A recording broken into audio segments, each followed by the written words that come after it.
a referendum on Scottish independence, due to take place on September 18, 2014, will mark the most important constitutional event in British history since the Act of Union united Scotland and England in 1707. But, as the nationalist Scottish government prepares to unveil its long-awaited prospectus, or white paper, on its detailed vision for independence, it will find little comfort in a British state that has given scant support to the independence cause. Ever since March, when Scotland's First Minister Alex Salmond officially announced the date of the poll, the struggle over the nation's political future has taken on a fresh urgency, as the pro-independence and pro-union sides battle for the hearts and minds of the Scottish people. The Scottish National Party, SNP, whose decisive victory in the May 2011 Scottish parliamentary election gave them the required majority to pursue their dream of independence, has found the going tough, and this constitutional blueprint,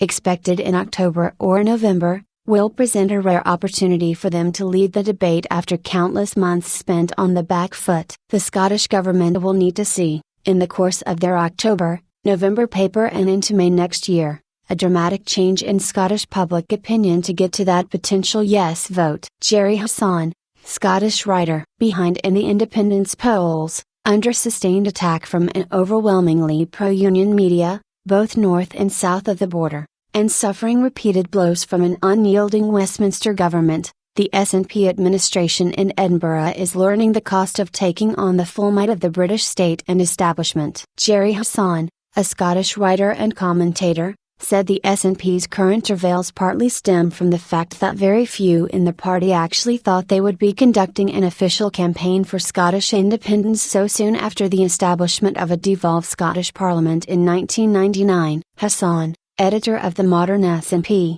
From Protest to Power, describes the SNP as in a way, a profoundly British conservative party, not that they believe in Britain, but they bought into a story of Britain. So, to some of them, the reaction from the British establishment has come as a bit of a shock. But for the conspiracy theorists, it's a great validation of their view of the world. Scotland's historical role. Far from being a bystander in the actions of the United Kingdom, Scotland, while never giving up its status as a nation in 1707, is closely woven in the fibre of the British state. During the days of empire, Scotland played a disproportionately large role in establishing the fortunes of Great Britain. Indeed, in the mid-18th century, some 50% of the employees of the East India Company, the British trading giant, were Scots, with many British colonial governorships occupied by Scots and Scottish regiments at the forefront of Britain's military forays abroad. Scotland's own fortunes have been inextricably linked to those of the British state,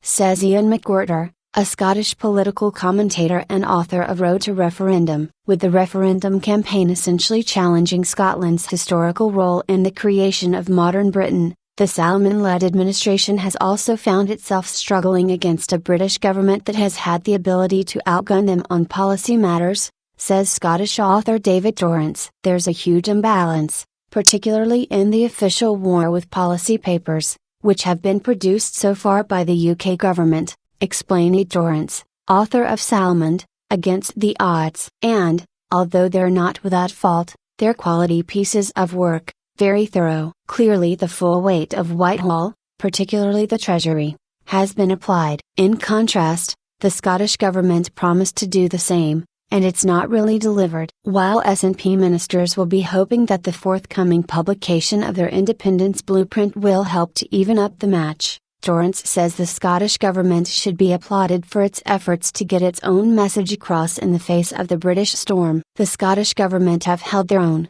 he said. I don't subscribe to the view that somehow they've crumbled completely. I don't think that's happened. Indeed, in recent months, many commentators have accused the UK government of adopting negative campaign tactics in a bid to scare Scottish voters into remaining within the Union. I think the UK's prosecution of its case has been absolutely dire, said McWhirter. The suggestion that they might create a new colony on Scotland's River Clyde to keep Britain's nuclear weapons after independence, and the idea that Scotland would be denied use of the pound are ludicrous. And that's not to mention the pronouncements from UK ministers saying that oil is a hugely important resource for the UK, but then they say in Scotland, it's running out, It's really bad. It's terrible. I think they've made almost every mistake possible. So, why haven't such tactics collapsed around the ears of the British government and the rest of the pro-union campaign in Scotland? I think that it's partly that the Scottish media is very opposed to independence,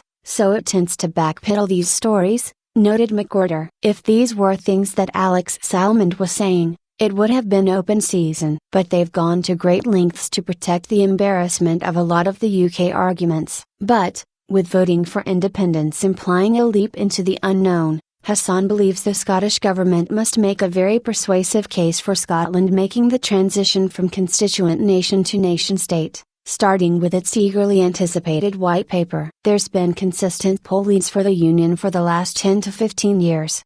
And that means the proposition for independence has to be won, says Hassan. The Scottish government will need to see, in the course of their October, November paper and into May next year, a dramatic change in Scottish public opinion to get to that potential yes vote.